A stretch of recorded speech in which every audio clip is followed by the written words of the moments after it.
억압을 하면 포기하고 좌절하고 굴복하는 게 아니라 결국 그걸 이겨내요. 역사에서 그렇게 보여졌던 거죠. 정말 진정한 의미의 민주적 국가를 훼손하려는 그들의 시도에 대해서 끊임없이 저항해 왔어요. 이번에도 저항한 거죠. 강력한 무력을 동반한 현실적 권력을 끌어내렸지 않습니까? 저는 우리 국민들의 이 위대함이 대한민국의 위대함의 원천이라고 생각해요. 아마도 세계사에 남을 일이 될 겁니다. 그런데 겨울이 너무 길고 깊었어요. 근데 그 길고 깊은 겨울을 결국은 우리 국민들이 깨고 나오는 중이잖아요. 아마 겨울이 깊었던 것처럼 봄은 더 따뜻하겠죠. 네. 따뜻한 봄날을 한번 꼭 만들었으면 좋겠습니다.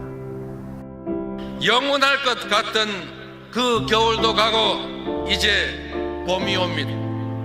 더 아름답고 더 따스한 봄을 우리의 두 손을 함께 잡고 함께 만들어 갑시다. 희망의 대한민국 바로 우리의 손으로 확실하게 만들어 갑시다. 여러분 고맙습니다.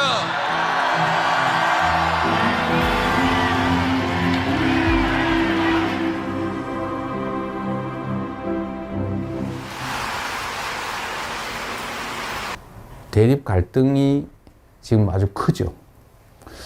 그런데 그 원인은 뭐냐? 뭐 여러 가지가 있어요. 아주 근본적인 거는 경제적 이유입니다. 먹고 살기가 어려워져서 그래요. 세상 사는 게 힘들어서 그렇습니다. 그런데 왜 그러면 더 잘 살게 됐는데 왜 부족하게 됐냐? 편중됐기 때문이죠. 소위 양극화, 불평등, 격차. 이게 너무 커졌어요.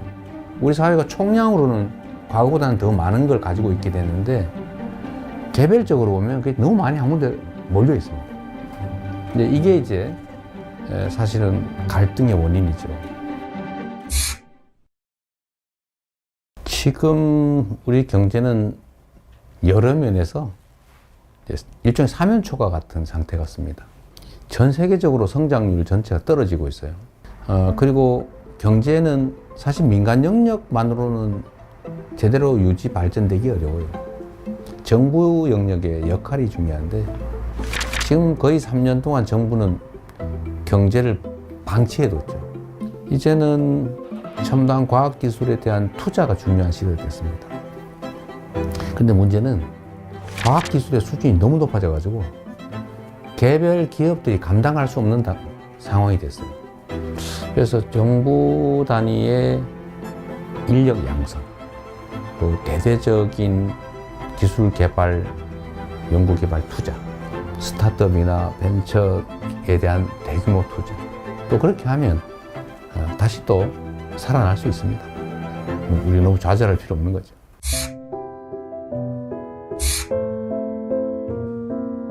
먹고 사는 문제가 가장 중요하다. 이거는 사실은 매우 기능적이고 물질적인 거예요. 고통스럽게 살지 않게 해줘야 한다.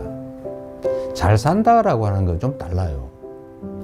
잘사니즘이라고 하면 좀 더 가치지향적이고 좀 정신적이고 고통 없는 삶을 넘어선 더 행복한 삶을 살 수 있는 세상을 만들자. 그런 거라고 봐주시면 되겠어요. 민생 살리는데 색깔이 무슨 의미입니까?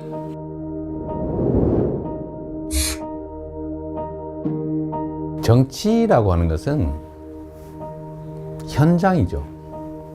현장에서 국민들의 삶을 놓고 실제로 그 삶을 결정하는 거예요. 그게 빨간색이냐 파란색이냐 아니면 어떤 방법이 정책이 누구의 생각에서 시작된 것이냐 큰 특별한 의미가 없죠. 어떤 게 더 유용하고 어떤 게 더 필요하냐 이게 최고의 기준이 되어야 된다. 제가 정한 원칙이 있어요. 대개의 공직자들의 태도를 보니까 중요하고 큰 일을 고민하느라고 작아 보이는 일들을 미뤄둬요. 그러니까 엄청나게 쌓여요.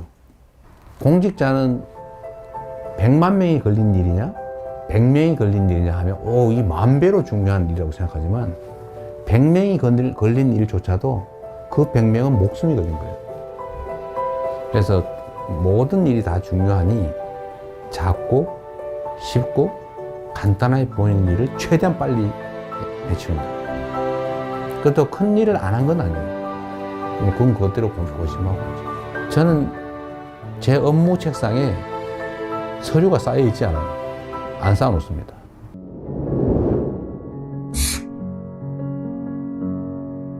재난이나 아니면 사회적 위기 때 피해를 입는 것은 힘겹고 못 살고 어려운 사람 순이에요.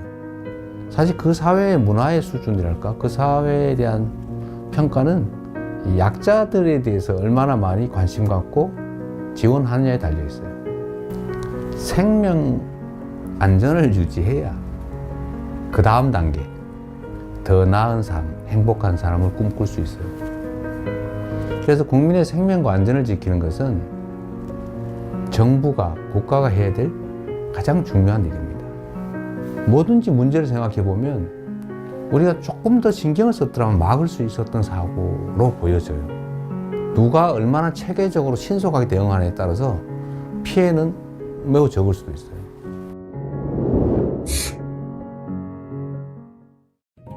현실적으로 보면 우리가 한미동맹 매우 중요하고 또 한미일 협력 관계도 매우 중요하죠. 그 속에 일관되는 원칙은 대한민국의 국익이 최우선이다. 거기에 따라 판단하면 되겠죠. 경쟁할 영역은 경쟁하고 협력할 영역은 협력하고 또 서로 갈등할 영역은 잘 조정하는 거죠. 특히 이제는 국가 간 경쟁이 사실 기업 간 경쟁과 거의 같아졌습니다. 그래서 기업과 정부의 역할 분담, 협력이 정말로 중요해요. 특히 국제 경쟁에서는 반드시 필요한 부분입니다.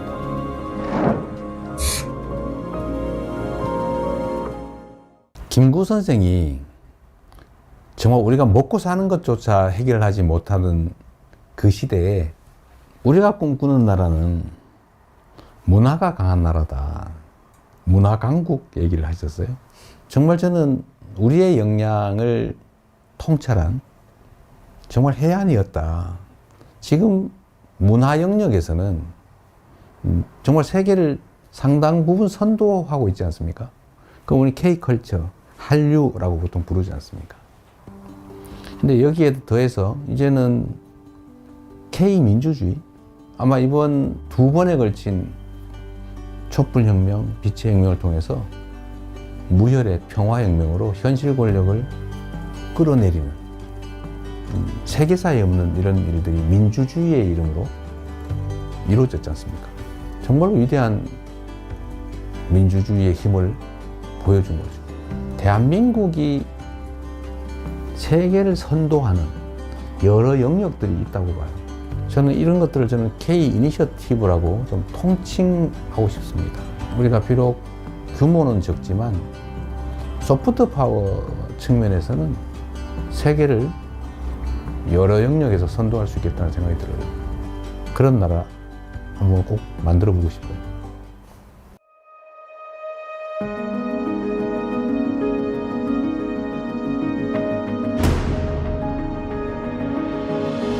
대한민국이라고 하는 이 국호에는 정말 큰 뜻이 담겨 있죠. 민국, 국민의 나라, 민중의 나라. 이 민자는 백성이죠, 백성. 흰옷 입은 사람들, 평범한 사람들. 이 평범한 사람들의 나라. 그리고 작지만 큰 나라.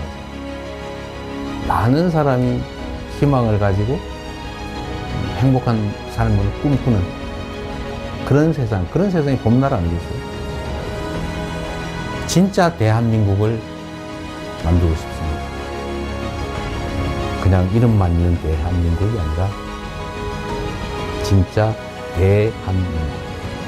그리고 그 대한민국은 대한국민이 만들어가는 거죠. 그 대한국민의 훌륭한 도구, 최고의 도구, 이재명이 되고 싶습니다.